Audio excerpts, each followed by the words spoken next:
घृणी सूर्याय नमः। आप सभी पर सूर्य भगवान की कृपा सदा बनी रहे। आज आप सुनेंगे ज्येष्ठ मास महात्म्य में आगे की कथा।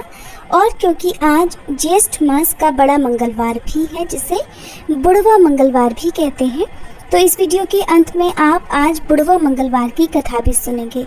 आप सभी से अनुरोध है, कथा को अंत तक जरूर सुनिएगा।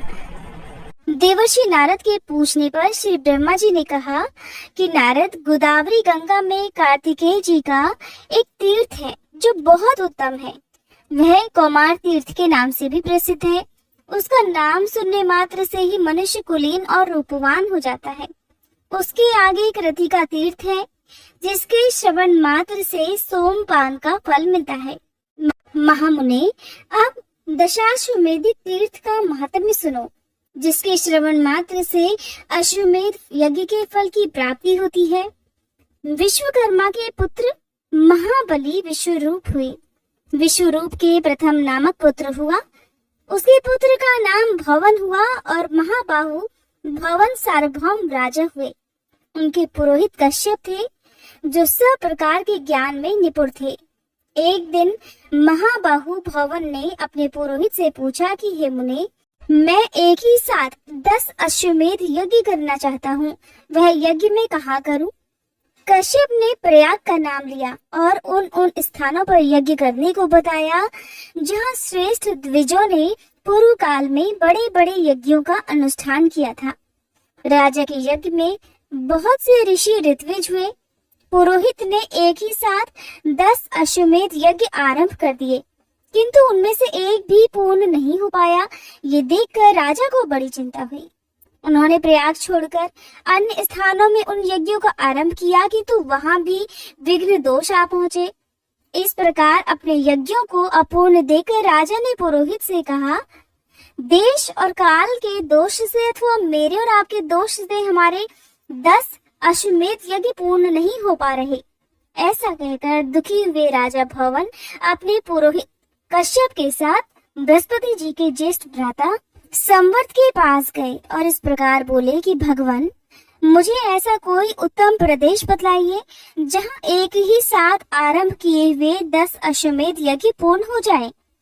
तब मुनिश्रेष्ठ संवर्त ने कुछ काल तक ध्यान करके महाराज भवन से कहा, ब्रह्मा जी के पास जाओ, वे ही उत्तम प्रदेश बताएंगे। महाबुद्धिमान भवन महात्मा कश्यप को साथ लेकर मेरे पास आ पहुंचे और हे नारद, मुझसे भी उत्तम देश आदि के विषय में प्रश्न करने लगे। उस समय मैंने भवन और कश्यप से कहा, राजेंद्र, तुम गोदावरी के तट पर जाओ, वही यज्ञ करने के लिए पुण्यवान प्रदेश है।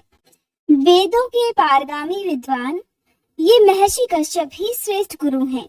इनकी कृपा और गौतमी गंगा के प्रसाद से एक ही अश्वमेध से अथवा वहां स्नान करने मात्र से तुम्हारे 10 अश्वमेध यज्ञ सिद्ध हो जाएंगे।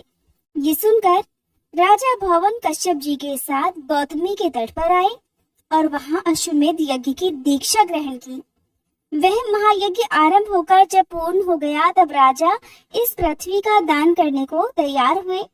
उसी समय आकाशवाणी हुई, राजन, तुमने पुरोहित कश्यप जी को पर्वत, वन और काननों सहित पृथ्वी देने की कामना करके सब कुछ दान कर दिया। अब भूमि दान की इच्छा छोड़कर अन्न दान करो, वह महान फल देने वाला है। तीनों लोकों में अन्न दान के समान दूसरा पुण्य कार्य कोई नहीं है। विशेषतः गंगा जी के तट पर श्रद्धा के साथ किए हुए अन्नदान की महिमा अकथनीय है। तुमने जो प्रचुर दक्षिणा से युक्त ये अश्वमेध यज्ञ किया है, इससे तुम कृतार्थ हो गए। अब इस विषय में तुम्हें अन्यथा विचार नहीं करना चाहिए। तिल, गौ, धन, धान्य, जो कुछ भी गोदावरी के तट पर दिया जाता है, वह सब अक्षय हो जाता है। ये सुनकर सम्राट भवन ने ब्राह्मणों को बहुत सा अन्नदान किया।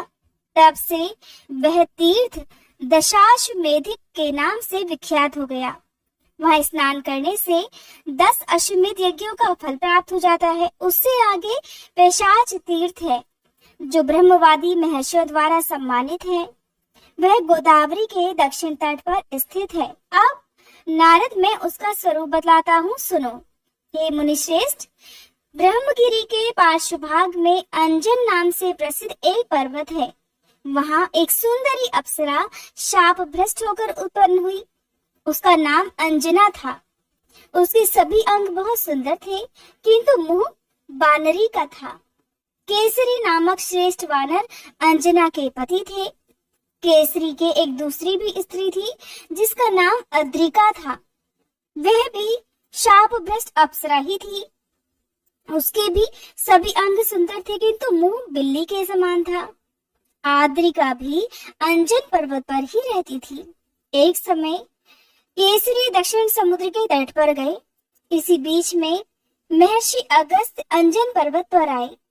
अंजना और आद्रिका दोनों ने महर्षि का यथोचित पूजन किया, जिससे प्रसन्न होकर महर्षि ने कहा, तुम दोनों वर मांगो। तब वे कहने लगी, मुनीश्वर, हमें ऐसे पुत्र दीजिए जो सबसे बलवान, श्रेष्ठ और सब लोगों का उपकार करने वाले हों। तथास्तु कहकर मुनिश्रेष्ठ अगस्त्य दक्षिण दिशा में चले गए। कुछ काल के बाद अंजना ने वायु के अंश से हनुमान जी को जन्म दिया और आद्रिका के गर्भ से नैऋति के अंश से पिशाचों का राजा अद्रि उत्पन्न हुआ। इसके बाद उन दोनों स्त्रियों ने उक्त देवताओं से कहा, हमें मुनि के वरदान से पुत्र तो प्राप्त हुए, किंतु इंद्र के शाप से हमारा मुख कुरूप होने के कारण सारा शरीर ही विकृत हो गया है। इसे दूर करने के लिए हम क्या उपाय करें, इसे आप दोनों बताइए। तब भगवान वायु और नैऋति ने कहा, गोदावरी में स्नान और दान करने से तुम्हें इस शाप से छुटकारा मिल जाएगा। ऐसा कहकर वे दोनों वहीं अंतर्ध्यान हो गए। तब पिशाच रूपधारी अद्रि ने अपने भाई हनुमान जी को प्रसन्न करने के लिए माता अंजना को लाकर गोदावरी में स्नान कराया। इसी प्रकार हनुमान जी भी अद्रिका को लेकर बड़ी उतावली के साथ गौतमी गंगा के तट पर आए। तब से वह पिशाच और आंजनी तीर्थ के नाम से विख्यात हुआ। वह समस्त अभीष्ट वस्तुओं को देने वाला शुभ तीर्थ है। ब्रह्मगिरी से 53 योजन पूर्व की ओर मार्जार तीर्थ है। मार्जार तीर्थ से आगे हनुमत तीर्थ और वृषाकपि तीर्थ है। इसके आगे फैना संगम तीर्थ बतलाया है, जो कि समस्त कामनाओं को पूर्ण करने वाला है। उसका स्वरूप और फल उसी के प्रसंग में बतलाया जाएगा। आने वाले कुछ अध्यायों में आप हमारे हिंदू धर्म में प्रचलित जो भी तीर्थ है उन सभी की महिमा और महात्म्य का वर्णन जानेंगे कि कौन से तीर्थ में स्नान करने से किन किन फलों की प्राप्ति होती है। इस प्रकार देवर्षि नारद के पूछने पर श्री ब्रह्मा जी उनके सभी प्रश्नों का समाधान करते हुए उन्हें जो उत्तर बताते हैं, उनके आगे का वृतांत आप आने वाले अध्यायों में सुनिएगा। बुढ़वा मंगलवार व्रत कथा। महाभारत काल के अनुसार भीम बहुत ही शक्तिशाली और बलशाली थे। युद्ध कौशल में निपुण थे। शक्तिशाली होने पर भीम एक बार अहंकार में भर गए। इस अहंकार को दूर करने के लिए बजरंगबली हनुमान जी ने एक लीला रची।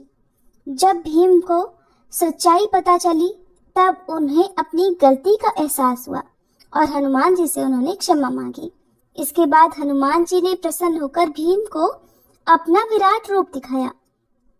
कथा के अनुसार पांडव जब वनवास भोग रहे थे, पांचों पांडवों को अज्ञातवास में रहना पड़ा। इस दौरान पांडवों को वेश बदलकर भी रहना पड़ा। द्रौपदी भी पांडवों के साथ थी। द्रौपदी एक आश्रम में रहकर समय बिताने लगी। एक दिन जब वे आश्रम में बैठी हुई थी तो एक पुष्प उड़कर उनके पास आ गया। पुष्प की सुगंध द्रौपदी को बहुत पसंद आ गई। तब उन्होंने भीम को बुलाकर उस पुष्प को लाने के लिए कहा। द्रौपदी की इच्छा को पूरा करने के लिए भीम पुष्प की खोज में निकल पड़े। पुष्प की सुगंध जिस दिशा से आ रही थी, भीम उसी दिशा की ओर चलने लगे। उस सुगंधित पुष्प को खोजते खोजते भीम एक वन में जा पहुंचे। वन में जैसे ही भीम ने प्रवेश करने का प्रयास किया तो उनकी नजर रास्ते में लेटे एक वानर पर पड़ी। भीम ने उन बूढ़े वानर से आग्रह किया कि वे रास्ते से हट जाएं, लेकिन वानर ने कोई प्रतिक्रिया नहीं की। भीम ने फिर से वानर से वहां से हट जाने को कहा, लेकिन इस बार वानर ने कहा कि वो बहुत कमजोर हैं, हिलडुल नहीं सकते, इसलिए लांघ कर निकल जाओ। वानर के इस व्यवहार से भीम को क्रोध आ गया और वे अपनी शक्तियों के बारे में बताने लगे। भीम ने वानर को अपना परिचय दिया कि वे कुंती पुत्र हैं और पवन उनके पिता हैं और मैं हनुमान जी का भाई भी हूँ। लेकिन ये सब सुनकर भी वानर पर कोई प्रभाव नहीं पड़ा। इधर भीम का क्रोध बढ़ने लगा और उन्होंने वानर से कहा कि वो उन्हें और अधिक क्रोध ना दिलाए, नहीं तो उन्हें परिणाम भुगतना होगा। तब बूढ़े वानर का रूप धारे बजरंगबली हनुमान जी ने भीम से कहा कि अगर उन्हें अधिक जल्दी है तो वे उनकी पूंछ उठाकर जा सकते हैं। भीम ने क्रोध में आकर उन वानर की पूंछ हटाने का प्रयास किया, लेकिन वे उसे हिला तक नहीं पाए। तब भीम को आभास हुआ कि ये कोई साधारण वानर नहीं है और फिर भीम हाथ जोड़कर उनके सामने खड़े हो गए और वानर से उनका परिचय पूछा। तब उन वानर ने भीम को बताया कि वो कोई और नहीं बल्कि स्वयं हनुमान है। भीम हनुमान जी को सामने देखकर चकित रह गए और हाथ जोड़कर खड़े हो गए। तब हनुमान जी ने भीम को बताया कि आगे विशेष वन है, ये रास्ता देवताओं का है और ये मनुष्यों के लिए सुरक्षित नहीं है, इसलिए उन्हें तुम्हारी रक्षा के लिए आना पड़ा। भीम को हनुमान जी ने उस पुष्प के बारे में बताया कि वहां से वह पुष्प ले जा सकते हैं। पुष्प लेने के बाद हनुमान जी ने भीम से कहा कि अब तुम यहाँ से जा सकते हो। भीम ने हनुमान जी से आज्ञा लेने से पहले अपनी एक इच्छा भी रखी। भीम ने हनुमान जी को अपना विराट रूप दिखाने की इच्छा प्रकट की। तब भीम के कहने पर हनुमान जी ने विराट रूप धारण किया और उस विराट रूप के दर्शन करने के बाद भीम ने हनुमान जी का आशीर्वाद लिया। हनुमान जी ने भीम को गले से लगाया। हनुमान जी के गले लगाने से भीम की शक्ति और भी बढ़ गई। भीम ने हनुमान जी से आग्रह किया कि वह कौरवों के साथ होने वाले युद्ध में पांडवों का साथ दे, जिस पर हनुमान जी ने कहा कि जिस युग से मैं हूँ वह युग दूसरा था, उसमें मैंने श्री राम के लिए कई युद्ध किए थे, अब ये युग दूसरा है, यहाँ मेरा युद्ध करना सही नहीं है, इसलिए मैं युद्ध में सम्मिलित नहीं हो सकता, किंतु युद्ध में पांडवों के रथ की ध्वजा पर मेरा वास होगा। इस प्रकार हनुमान जी महाभारत युद्ध में हमेशा श्री कृष्ण और अर्जुन के रथ की ध्वजा पर विराजित रहे और अर्जुन और पांडवों के रथ की रक्षा करते रहे। ये थी आज की कथाएं। उम्मीद है वीडियो आपको पसंद आई होगी।